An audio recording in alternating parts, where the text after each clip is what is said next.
One of the summers I was in seminary, I was assigned to work with the Missionaries of Charity in downtown Gary, Mother Teresa Sisters, for the summer, me and another seminarian at the time. And I remember the first day that we were assigned there, we showed up, it was a Monday morning at 7 a.m. because the sisters have Mass before even God is awake at 7 a.m. And after Mass, we then had some breakfast. And then Sister, we were thrown right into the deep end. Sister's like, hey, grab these bags. We're going to go. We're going to meet up. We're going to go to somebody's house. A single mom who has about 5 kids is really struggling. And so me and the other guy, we picked up the bags of groceries and we started walking down Ridge Road. And about a block later, we turned to go down what was probably an alley or what have you, I'm quite sure.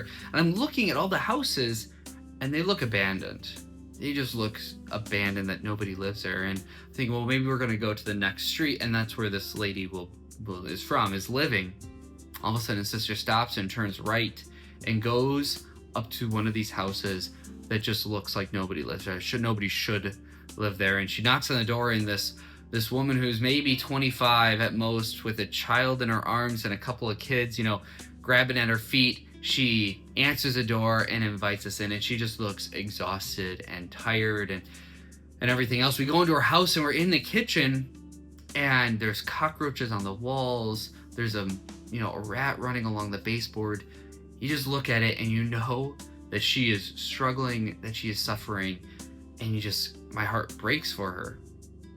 Intellectually, we know as a church, we have the theology of what to do with suffering. We know what Jesus teaches, right? That it's a moment to unite ourselves to the cross. St. Augustine says, in our suffering, we're united to the cross, which ultimately leads to the resurrection, to that new life that we can use the suffering that we experience. We know as Catholics, as Christians, that Jesus doesn't want us to suffer, that it's not God's plan to have suffering in the world, but because of our free will, that sin enters in and we experience that. We know that this world is not the final destination, that we are made for heaven, for eternity with God forever, that this is not the final say.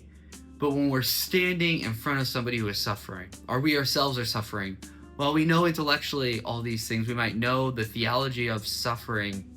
It hits differently when we live it, when we experience it. Because I find oftentimes when we experience suffering from somebody else, or we're suffering ourselves, it can lead to anger, which could be righteous. We could have righteous anger because we're angry at the situation that the person is in or that we ourselves are in. But if we exist just on the human level, if we just leave it there, anger oftentimes turns into one of two things. Either it turns into we disengage, we just throw our hands up and say, well, whatever. We're just numb to the world around us, or we become cynical. That we just become cynical of the situations and of people and of life.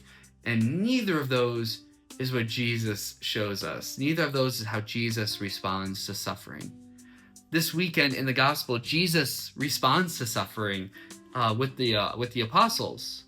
We're in the end of the 9th, beginning of the 10th chapter of the Gospel of Matthew. It's right after Jesus has experienced all these different sufferings. These people are really struggling. The healing of the paralytic, the official's daughter who died, who comes to Jesus and say, my daughter has died, help us. And Jesus helps them. The woman with hemorrhages, the 2 blind men, the mute person, all these people, Jesus is experiencing the suffering of the world. He's experiencing the suffering of people in a very real way. And he says, at the sight of the crowds, his heart was moved with pity for them because they were like sheep without a shepherd. His heart was moved with pity for them because they're like sheep without a shepherd. Jesus shows us how to respond to suffering. The first thing that Jesus does is he listens. In the Old Testament, the book of Job is all about what to do with suffering, what to do with the problem of evil. It doesn't tell us how to solve it, but it shows us what to do with it. Job, who is this wealthy man, has all this property, has all these flocks, has his family, his children. Within one day, he loses it all. His children die, his flocks are killed or stolen, his fields are gone. And he's devastated, he's suffering. And he's sitting in sackcloth and ashes, it says, and he has these 3 friends that come to him. And they immediately begin to try to problem solve. Well, you must have done this, or you must have done that. You must go to God and repent. And Job is getting frustrated. He's getting angry, saying, I've not done any of that.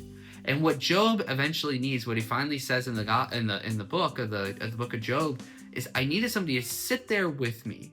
In other words, I need somebody to listen. The Gallup did a study a couple of years ago with millennials and Gen Zs to see how they experience love, how they feel loved. And what they found was that the difference between loving somebody and listening to somebody is such close to the same feeling, is so close to the same experience that most people can't tell the difference.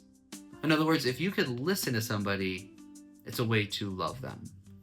Jesus shows us that today. He listens to all these people who are suffering. He's loving them. He's sitting there with them in that suffering. So the first thing when we experience suffering in ourselves or somebody else is to listen. The second is then to give. Jesus says at the end of the gospel, freely you have received, freely you are to give. Give of yourself. Because sometimes we turn into misers of our time, our talent, our money, our treasure. Think about the woman that I went and visited all those years ago. I'm not solving the problem of hunger or homelessness by bringing her those grocery bags with the Missionaries of Charity. But I was solving a problem that she was hungry in this moment.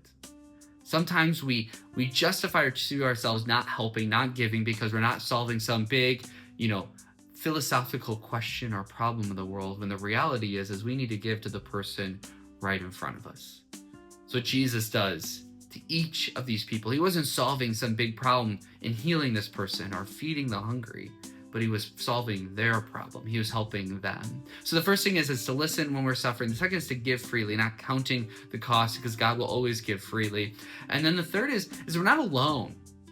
Sometimes, especially when we're suffering, we feel isolated. We can feel alone and abandoned. But Jesus calls the 12 apostles and he sends them out as a group. He never sends the apostles or any of the disciples one by one, but he sends them as a community, at the very least 2 by 2, or he sends Peter, James, and John together. He sends us together, that we're not in this alone. I learned all these in the Missionaries of Charity that summer. What it was to truly listen. They sat there and listened. What to give freely. There'd be moments in which they were cooking dinner for themselves and somebody would come who was hungry, and they would give their dinner to that person. But God is never outdone in generosity. He will always give more than we could ever imagine. And then finally is that we don't do this alone. The temptation when we see suffering, we experience suffering, is to get angry. That can lead to cynicism or to just disengage and say, I'm done. Jesus shows us a different way, how to listen, how to give, and that we're not alone. Have a great Sunday, and God bless.